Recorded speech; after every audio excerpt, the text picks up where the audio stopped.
Now friends, coming to the schedule.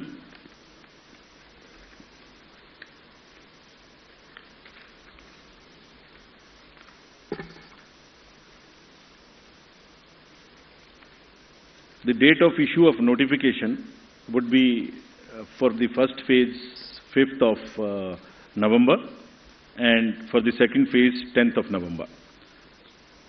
For making nominations, it would be 14th November for phase 1 and 17th November for phase 2.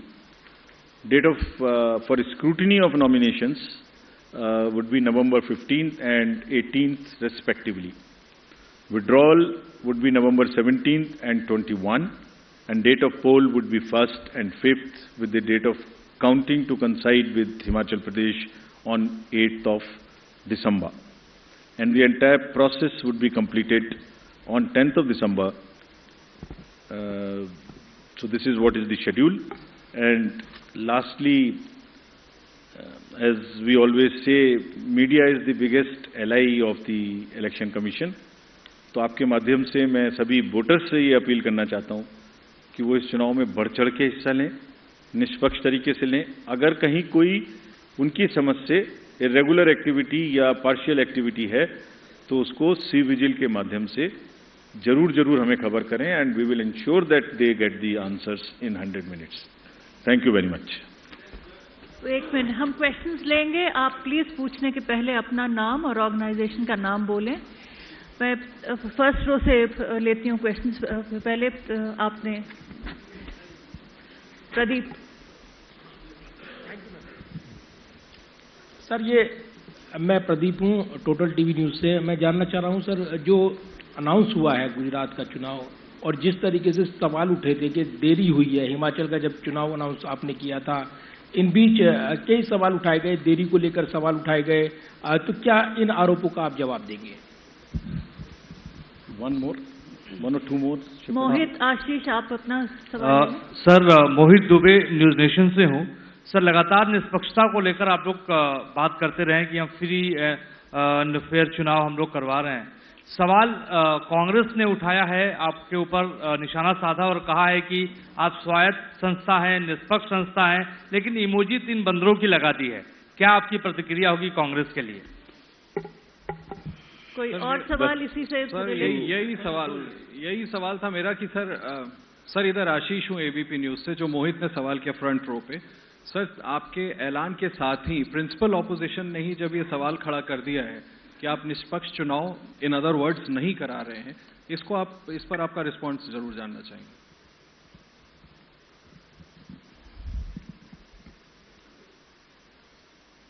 बड़े important questions हैं जो आपने दोनों मुझसे पूछे हैं, और अगर निष्पक्षता कमीशन की और इंडिपेंडेंस, इस पर मैं आपको संतोषपूर्वक जवाब नहीं दे पाया तो ये हमारे ऊपर ही एक डाउट हुआ।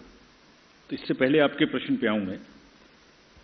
जहां तक डिले का प्रश्न पूछा अभी एक साथी ने, आपको एक्चुअली दी अनाउंसमेंट में बहुत सारी चीजों को बैलेंस करना है, जिसमें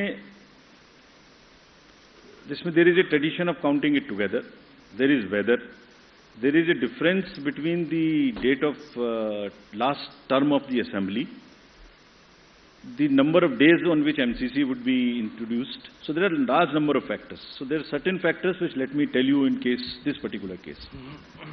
Announcement जो आज हम कर रहे हैं वो अभी भी लास्ट डेट ऑफ जो टर्म है असेंबली का वो 18 फरवरी 2023 में है, उससे 110 दिन पहले है।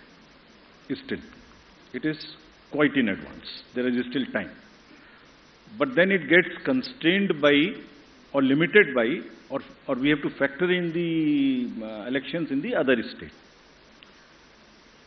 Then, from counting, 72 days gap between announcement, this is on 8th of December, and the 18th of February. Still, there is a 72 days gap. So, it's a combination of various things which also seriously have in consideration the last date of the term of the House. We are well before that. It is well within the factors of consideration, seeing the polls in the nearby states. Now coming to the larger question which you have asked about the independence, तो actually इसमें actions and outcomes actually speaks louder than words. तो मैं आपको कितना भी बोल के समझाने की कोशिश करूं, उससे ज़्यादा जरूरी यह है कि हमारे जो एक्शंस हैं और जो हमारे रिजल्ट्स आते हैं वो सही हैं कि हैं नहीं। अगर हम ये कहते हैं कि हमारे रिजल्ट सही नहीं है जो निकल के आते हैं, तो संभवतः ये इंडियन वोटर का बहुत बड़ा अपमान है।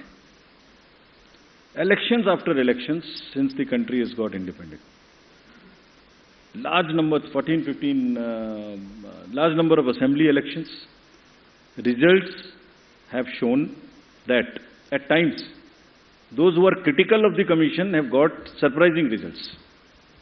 I don't want to go into details as to how many times it has happened. लेकिन जो भी पार्टी किसी भी कारण से या जो भी कैंडिडेट किसी भी कारण से कुछ सवाल उठाते रहे हैं, जब रिजल्ट आए तो उनको मालूम हुआ अरे ये तो सवाल मुझे नहीं उठाना चाहिए था, ये तो मेरे फेवर में ही रिजल्ट आ गया। हमारे पास इंस्टेंसेज हैं कि चुनाव शुरू होने से पहले लंबी लंबी चिट्ठियां आती हैं कि ईवीएम मशीन्स खराब हैं, इनको बदल दीजिए, तो वही ईवीएम मशीन उसी पार्टी को जिता देती है। फिर वो प्रश्न बंद हो जाते हैं, फिर वो रिजल्ट एक्सेप्ट हो जाता है। सो चुनाव आयोग की निष्पक्षता, चुनाव आयोग की धारणा, और मैं इसमें कहना चाहूंगा हमारे लिए नई बात नहीं है, ये एक लीगेसी है और ये इतनी प्राउड लीगेसी है इस कंट्री की, जितने भी पूर्व के, आज तो चुनाव आयोग बना नहीं है, जितने भी रिजल्ट्स हमारे पूर्व मैं कनेक्टेड हूं।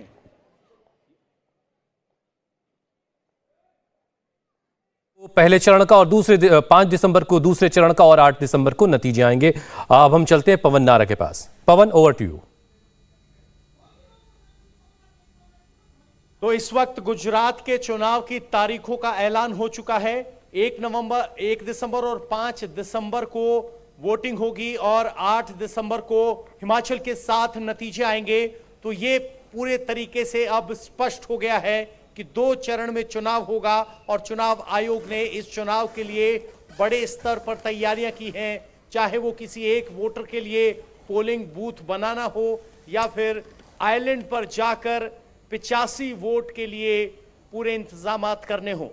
यानी गुजरात के लगभग 5.5 करोड़ वोटर अपने मताधिकार का इस्तेमाल कर पाएं, फर्स्ट टाइम वोटर्स पूरी तरीके से पार्टिसिपेट कर पाएं, उसके लिए पुख्ता तैयारियां की गई हैं। और सवाल जब चुनाव आयोग से पूछा गया कि कांग्रेस पार्टी की तरफ से आज ट्वीट किया गया है निष्पक्षता को लेकर, तो चुनाव आयोग ने स्पष्ट कहा कि हमारे एक्शन निर्धारित करेंगे कि हम निष्पक्ष हैं या नहीं, क्योंकि आरोप लगाने से कुछ नहीं होता और सफाई देने से कुछ नहीं होता।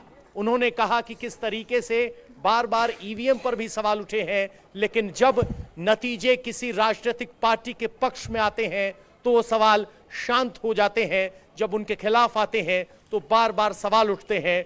उन्होंने इस बात का इशारा किया कि चुनाव आयोग की पूरी प्रक्रिया निष्पक्ष है और वो उसे निष्पक्ष बनाए रखने के लिए प्रतिबद्ध है। इंडिया टीवी हर वक्त हर जगह डाउनलोड करने के लिए सर्च करें India TV news Google play store या ऐप स्टोर पर।